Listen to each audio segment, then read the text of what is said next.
নমস্কার বন্ধুরা, আমি সুদীপ্তার কুকিং গার্ডেনে সবাইকে জানাই স্বাগত। আবারও একটা নতুন রেসিপি নিয়ে আমি হাজির হয়ে গেছি। আজকে আমি মিষ্টির একটা নতুন রেসিপি আপনাদের সাথে শেয়ার করব। তো আজকে আমি বানাবো ছানার সন্দেশ।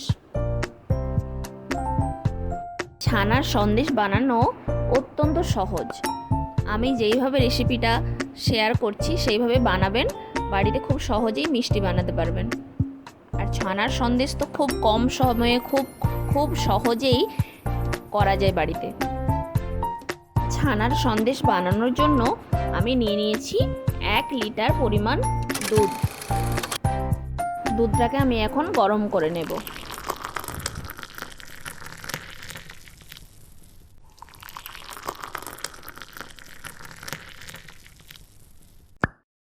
এখন আমি একটা বাটিতে নিয়ে নিচ্ছি 1 টেবিল চামচ ময়দা। আপনারা চাইলে আটাও নিতে পারেন। আর এখানে 2 টেবিল চামচ আমি নিয়ে নিচ্ছি জল।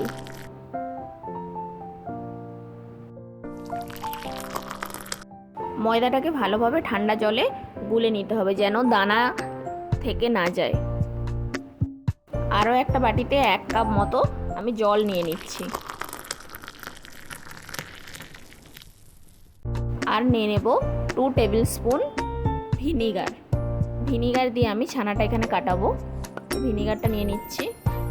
দুধটা গরম করতে বসিয়েছি আর গুলিয়ে রাখা ময়দাটা আমি দুধের মধ্যে দিয়ে দিলাম, ঠিক দুধটা ফুটে যাওয়ার আগের মুহূর্তে। দিয়ে অনবরত এটাকে নাড়াচাড়া করতে হবে, না হলে ময়দাটা নিচে লেগে যেতে পারে। আর এটা একটু হালকা হিটে করতে হবে। আর আমি এখন দিয়ে দিচ্ছি ভিনিগারটা হাতের 2 চামচ যে 2 টেবিল স্পুন যে করে রেখেছিলাম, 2 টেবিল স্পুন ভিনিগার যে জলে ডুবিয়ে রেখেছিলাম সেটাকে 4 বার ধরে এইভাবে হাত দিয়ে ছিটিয়ে দিলেই, আর অনবরত নাড়তে থাকলে হালকা হাতে, তাহলে ছানাটা আস্তে আস্তে কেটে যাবে। ছানাটা কাটানো হয়ে গেছে। আমি একটা নতুন প্রসেসে ছানাটা কাটালাম, আপনারা চাইলে অন্যভাবেও ছানাটা কাটিয়ে নিতে পারেন। আর এখন আমি ছানাটাকে একটা ছাঁকনির ওপর সাদা কাপড় দিয়ে সমস্ত ছানাটাকে ছেঁকে নিলাম। এবার কাপড়টা ছানা সহ কাপড়টাকে ঝুলিয়ে রাখতে হবে। 1 ঘন্টা রাখতে পারলে খুব ভালো, আর না হলে হাত দিয়ে চেপে চেপে সমস্ত জলটাকে বের করে দিতে হবে। তবে 1 ঘন্টা ঝুলিয়ে রাখাটাই ভালো হবে। তারপর ভালো করে ছানাটাকে জল দিয়ে আমি ধুয়ে নিচ্ছি, তাহলে টক ভাব যা থাকবে সেটা চলে যাবে। আমার এই রেসিপিটা কেমন লাগলো অবশ্যই আমাকে কমেন্ট করে জানাবেন। আর আমার চ্যানেলের যারা নতুন বন্ধু তারা অবশ্যই আমার চ্যানেলটি সাবস্ক্রাইব করে নেবেন। আর আমার চ্যানেলটি যারা সাবস্ক্রাইব করে রেখেছেন তাদেরকে তো জানাই অসংখ্য ধন্যবাদ। আমার চ্যানেলের পাশে থাকা বেল আইকনটি অবশ্যই প্রেস করে নেবেন, তাহলে আমার চ্যানেলের সমস্ত রকম নতুন নোটিফিকেশান আপনাদের কাছে পৌঁছে যাবে সবার আগে।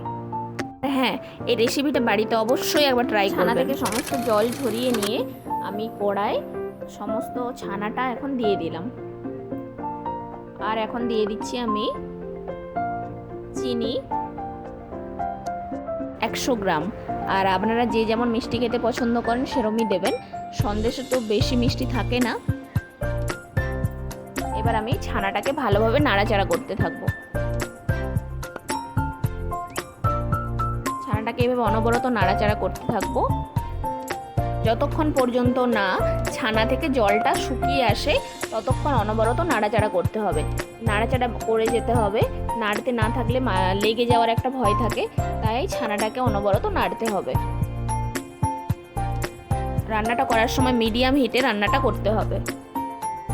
জলটা শুকিয়ে এসেছে আর আমার সন্দেশটা একদম রেডি হয়ে এসেছে। জলটা দেখতেই পাচ্ছ একদম শুকিয়ে গেছে আর একটা চিটচিটে ভাব এসে গেছে। তো সন্দেশ আমার একদম রেডি হয়ে গেছে। এটাকে আমি এখন সার্ভ করার জন্য রেডি করে নেব। সন্দেশটা যে পাত্রে আমি ঢেলে নেব সেই পাত্রটায় আমি এখন ঘি মাখিয়ে নিচ্ছি, ভালো করে ঘি মাখিয়ে নিচ্ছি। আর এখন আস্তে আস্তে সন্দেশটা আমি ওই প্লেটের মধ্যে রেখে দেব। দিয়ে হাত দিয়ে সুন্দরভাবে আমি চৌকো একটা শেপ দিয়ে দিচ্ছি। চারদিকটা সমান করে নিয়ে একটা ছুরির সাহায্যে আমি এখন সন্দেশটাকে পিস করে নিচ্ছি। আমি এখানে চৌকো একটা শেপ দিয়েছি, আপনারা চাইলে অন্য কোনো শেপও দিয়ে দিতে পারেন, যে যেমন পছন্দ করবেন, যেভাবে পিসটা করার জন্য। আর এখন আমি এর ওপরে পেস্তা গুঁড়িয়ে রেখেছিলাম সেটা এখন দিয়ে দিচ্ছি। আমার ছানার সন্দেশ একদম রেডি হয়ে গেছে। দেখতে তো বেশ ভালোই লাগছে আর খেতেও খুব মজার হয়েছিল। আর এখন আমি একটা প্লেটে সার্ভ করে দিয়েছি।